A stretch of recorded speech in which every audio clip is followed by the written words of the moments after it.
అనగా ఒక రాజు ఉండేవాడంట. ఆ రాజు పేరు హిరణ్యకశపుడు. హిరణ్యకశపుకి ఒక బాబు ఉండేవాడంట. ఆ బాబు పేరు ప్రహ్లాదుడు. ప్రహ్లాదుడు ఏం చేశాడంట, జగకి మొక్కుతూ ఉండేవాడంట.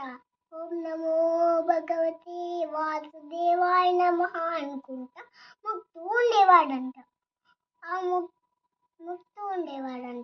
మొక్కుతూ ఉంటే హిరణ్యకశపుకి కోపం వచ్చి, వద్దు ప్రహ్లాద, నువ్వు జగకి మొక్కదు, నన్నే మొక్కాలి అని చెప్తారు.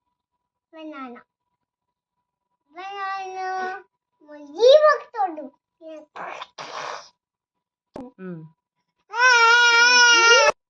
కోపం వస్తుంది.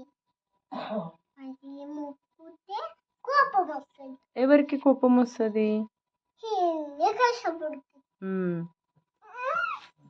హిరణ్యకశపుడికి కోపం వచ్చి, వద్దు ప్రహ్లాద, నువ్వు జగకి మొక్కదు, నన్నే మొక్కాలి అని చెప్తాడు హిరణ్యకశపుడు.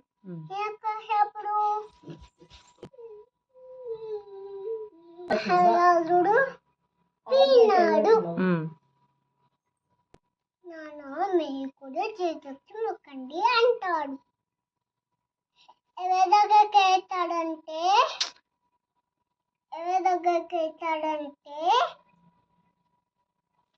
అప్పుడు హిరణ్యకశపుడికి కోపం వచ్చి హోయిక దగ్గరికి వెళ్తాడు. హోయిక, నేను ఒక పెద్ద మంట పెట్టా, నువ్వు ప్రహ్లాదుని పట్టుకొని కూర్చో అని చెప్తాడు. హోయిక, నీకు మంట కూర్చొని కాయిపోవు కదా, పోయింది కదా అయ్యా. ఓం నమో భగవతే వాసుదేవాయ నమః అనుకుంటా కూర్చొని ఉన్నాడు అని చెప్తాడు. ఎవరు కూర్చున్నారు? అలా ఎవరు అనుకుంటూ కూర్చున్నారు? ప్రహ్లాదుడు. ఓకే, ఏమవుతుంది తర్వాత? కాలిపోతుంది. ఎవరు కాలిపోతారు? అవునా?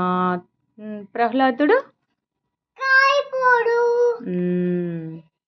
కాబట్టి బ్యాల్ పైన గుడ్ విన్ అవుతుంది. కాబట్టి